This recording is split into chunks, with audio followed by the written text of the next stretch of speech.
Isabel, ¿cómo es que nace un libro? ¿A partir de qué? ¿De una idea, de una visión? En tu caso, ¿cómo es? En el caso mío, a partir de una emoción muy profunda que ha estado conmigo por muy largo tiempo y que sucede como en el vientre mucho más que en la cabeza, se va gestando de a poco y cuando resiste el paso del tiempo, cuando me doy cuenta que llevo meses, años con algo que sigue allá adentro, entonces pienso exorcizarlo a través de la escritura. Y así es como nacen los libros. Haces una comparación de la manera en que nace una criatura, pero cuando nace una criatura y se va gestando, duele muchísimo. Es así como tú cuando haces el proceso de crear un libro, cuando terminas el libro es como un parto así de doloroso y problemático, ¿o cómo es el proceso cuando tú lo estás haciendo? Yo creo que el parto, más que doloroso, es trabajoso. Hay que darle tiempo, esfuerzo, impulso. Y hay momentos de dolor, pero la alegría es tan grande, la alegría de la escritura, que yo nunca pienso en eso como con dolor. Y cuando oigo a esos escritores que se quejan del tormento, de la página en blanco, y hablan de la dificultad de la escritura, y escriben novelas completas sobre lo difícil que es escribir, digo, bueno, no lo hagan, empléese en un circo, hagan hamburguesas. ¿Para qué hace esto si no le gusta? Muy bien. ¿Cuándo te das cuenta que esa idea que tú tienes y que está por ahí adentro se va a convertir en una novela y no se va a convertir en un cuento corto donde es como de un soplido y termina el asunto? ¿Cuándo te das cuenta que eso es una novela y no un cuento? Yo escribo en general novelas, he escrito cuentos una sola vez y creo que el género del cuento es mucho más difícil que el de la novela. No creo que salga en un soplido, como tú dices. El cuento es como una flecha. Es una flecha que tú tienes una sola oportunidad de dar en el blanco.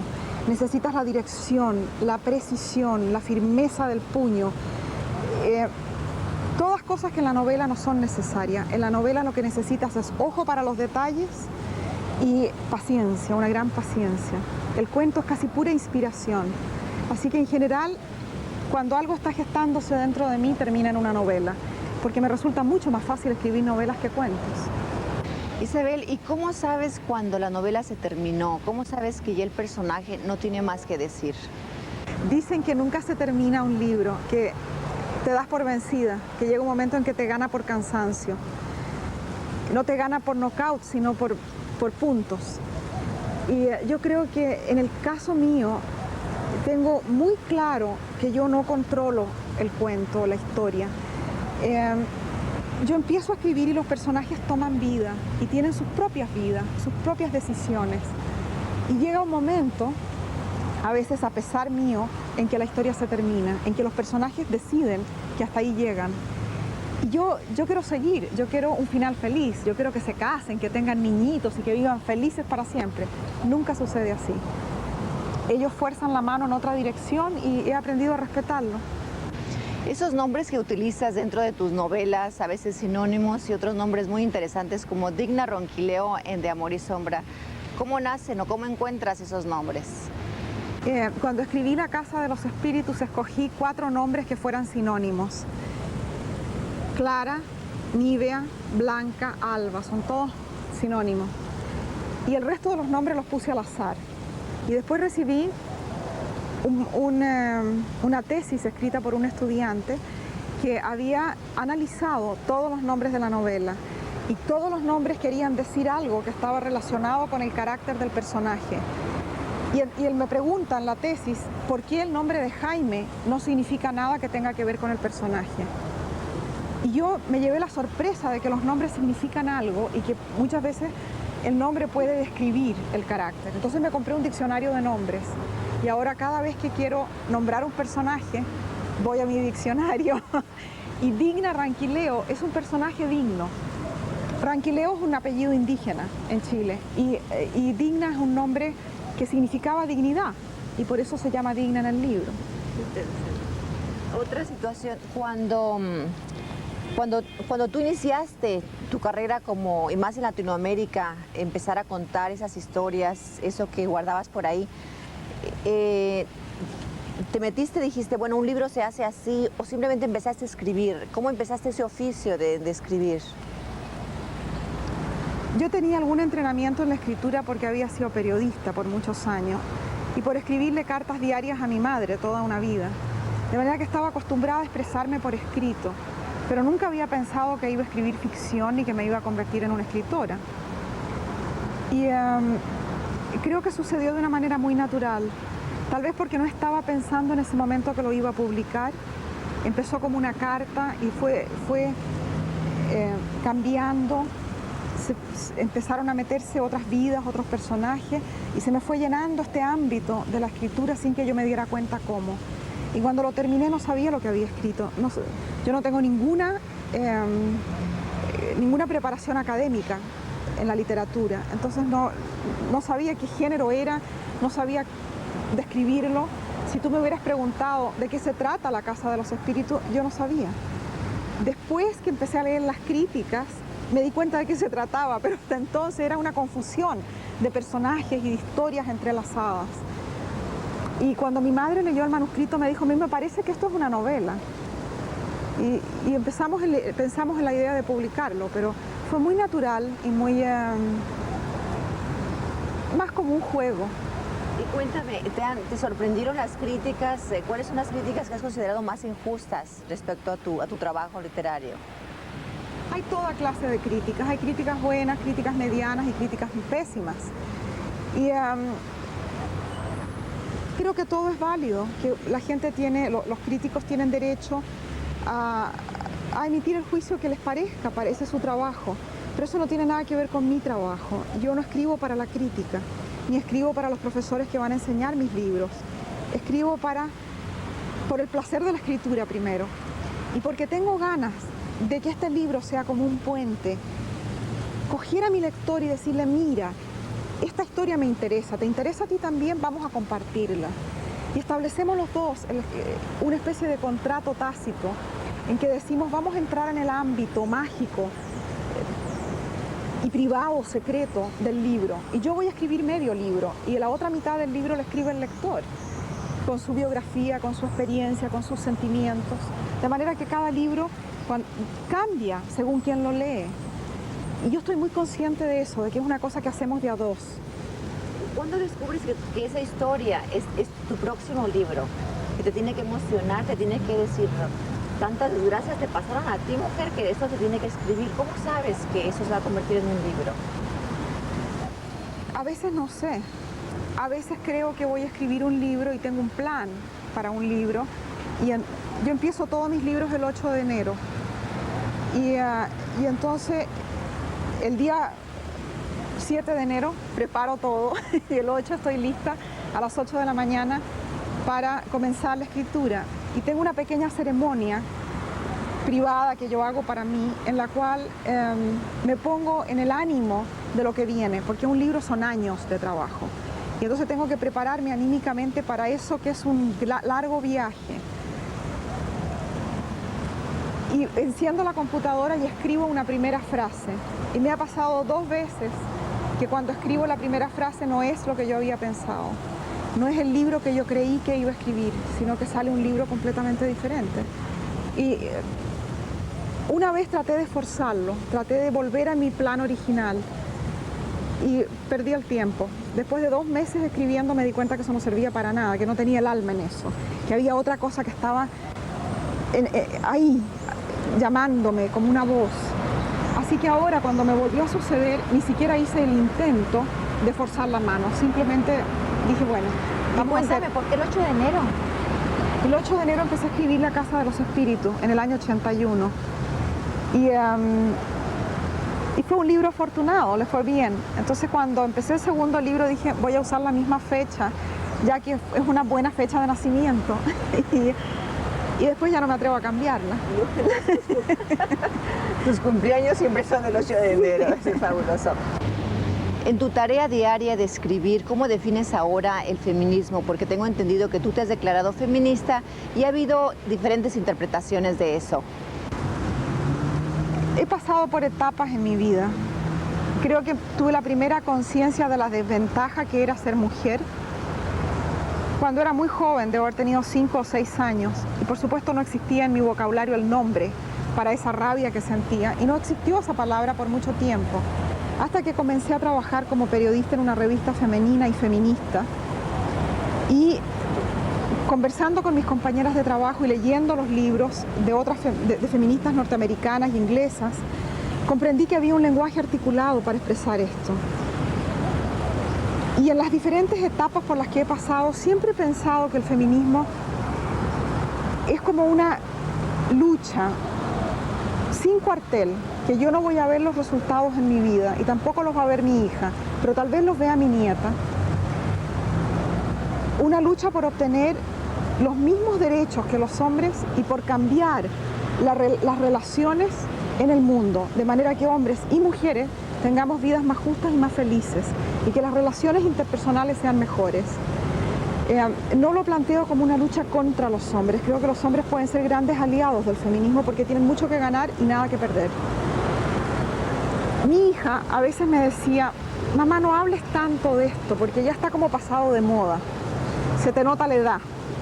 Yo le decía, claro, se me nota la edad porque mi generación tuvo que dar la lucha frontal y tu generación está recogiendo los beneficios, pero las de tu generación que lo están recogiendo son aquellas hijas de familias educadas que viven en zonas urbanas y han tenido acceso a la información y a la educación. Pero la inmensa mayoría de las mujeres en el mundo viven una situación de esclavitud todavía. Todavía las venden, las mutilan, las matan, las torturan, les pegan, las encierran, las acallan, les ponen velos, le ponen cadenas. Y esa situación tenemos que cambiarla, aquellas mujeres que tenemos acceso a la información.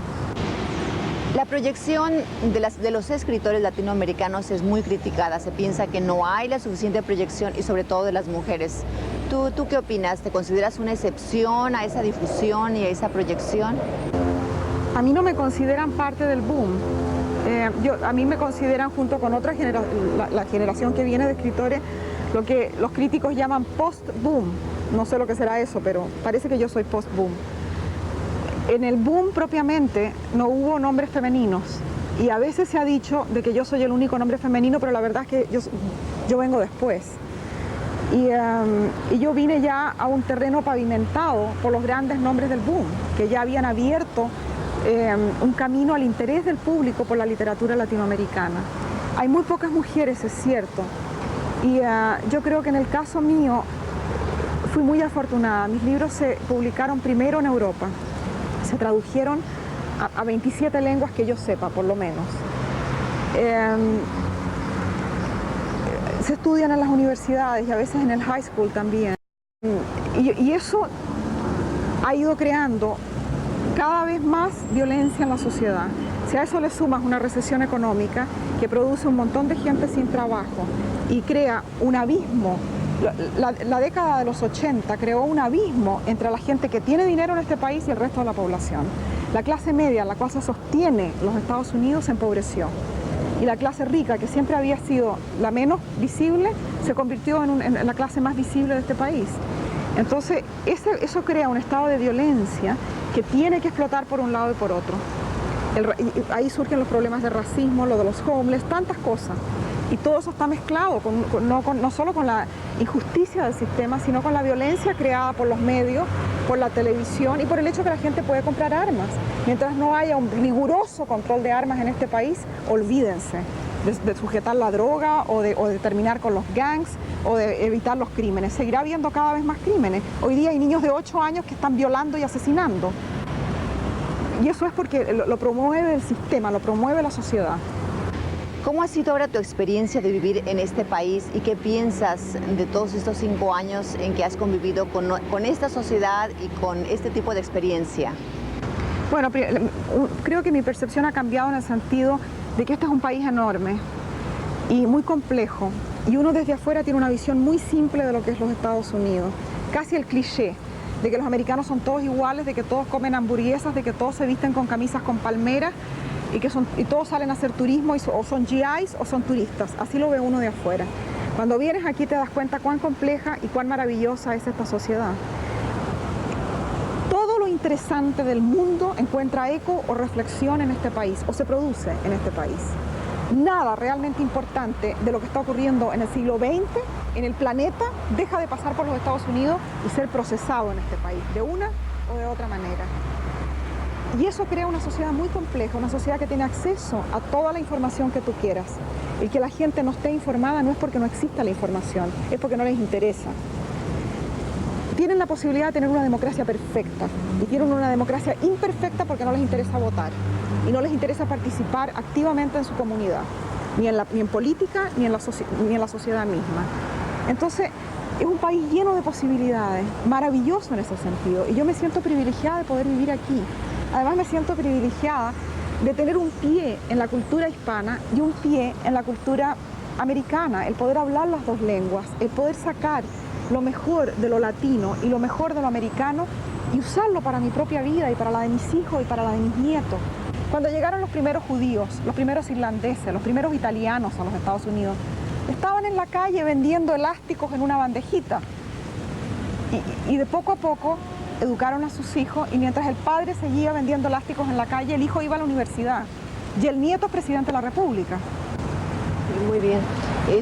De tu experiencia latinoamericana, donde hay tantas imágenes y tantas vivencias, ¿no tuviste el temor de que cómo me voy a Estados Unidos cuando todo es tan igual?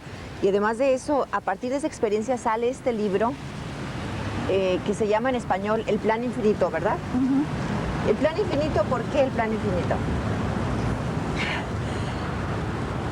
En general nunca tengo título para los libros, pero en este caso tenía el título desde el principio porque el libro comienza con la historia de un predicador que va por el Bible Belt en un camión predicando una religión que él ha inventado que se llama el Plan Infinito. Y él va por el Bible Belt vendiendo esta religión. En la vida real existió un predicador que iba por el Bible Belt vendiendo una religión que se llamaba el Plan Infinito, The Infinite Plan, y que publicó un libro, yo leí el libro. Loco, el tipo era un loco chiflado completamente, pero la idea me pareció genial, el camión con el letrero del Plan Infinito, con todas sus pertenencias y su familia dentro del camión, viajando de un pueblito a otro, vendiendo una religión imposible, que no tenía pies ni cabeza. Y me dio la base para todo el libro, la idea de, ¿existe acaso un plan para la vida? ¿Hay destino? ¿O todo sucede al azar? No sé, yo tengo 50 años y miro para atrás mi vida y pienso que era pura confusión, que no sabía por qué hacía una cosa u otra. Sin embargo, cuando miro para atrás mi vida entera, parece tener un diseño, parece que había algo que me obligaba a ir en una determinada dirección y cuando miro hacia atrás cometí errores, claro, pero no tantos. Y hay una especie de dibujo, de mapa. En este libro, ¿fue más difícil o menos complicado? ¿O cómo fue el proceso en otro país, en otra realidad, en otra experiencia? Fue fascinante, porque no solamente fue investigación, fue entrevistar gente. He descubierto en estos años escribiendo que a mí no me sirve buscar la información en la biblioteca, leyendo libros o viendo películas sobre un tema. Yo necesito a alguien que haya vivido la experiencia y hablar con esa persona y sacarle de adentro todo. Y en el proceso de hacer eso, me metí en el alma de California y aprendí en estos 4 años que estuve escribiendo lo que no habría aprendido en 30 años si no hubiera escrito el libro. Así que para mí fue como una revelación, fueron como puertas que se fueron abriendo a diferentes aspectos de este territorio magnífico que es California, a través de la gente que me entregó sus vidas. La mayor parte de los personajes de este libro son, es decir, tomé los personajes o creé los personajes a partir de algún modelo humano. A veces 2 o 3 personas me sirvieron para un personaje y por supuesto es ficción. Y ninguno de los personajes se puede reconocer, tal vez, ninguna de las personas reales. Pero sin esas personas no lo habría podido escribir. Tengo, por ejemplo, todo un capítulo sobre el Vietnam, que lo escribí 2 veces y estaba dispuesta a eliminarlo del libro porque no me sentía cómoda, sentía que había algo profundamente artificial. Y era que yo no lo sentía aquí, lo sentía acá, tenía toda la información, pero no me había salido del vientre. Y en eso apareció en mi vida un veterano del Vietnam que se ofreció para contarme su vida. Y es tan perfecto lo que él me cuenta que yo tomé la grabación, la traduje al español y la puse en primera persona con su voz hablando, porque no necesité agregarle nada. Hay otro capítulo completo sobre Vietnam, perdón, sobre Berkeley. Y tengo una amiga que es joyera, que es la que hace estos aros y estas cosas, y ella me sirvió también para el personaje de Carmen. Me llevó a Berkeley, estuve con ella en la calle, vendiendo las joyas de ella en la calle como hacía ella al principio, con sus amigos que en 20 años no han cambiado, están todavía allí intactos. Sin esas experiencias, yo no habría podido escribir el libro. Isabel, ¿tú sientes que tus libros te nacen más del vientre que de ninguna otra parte?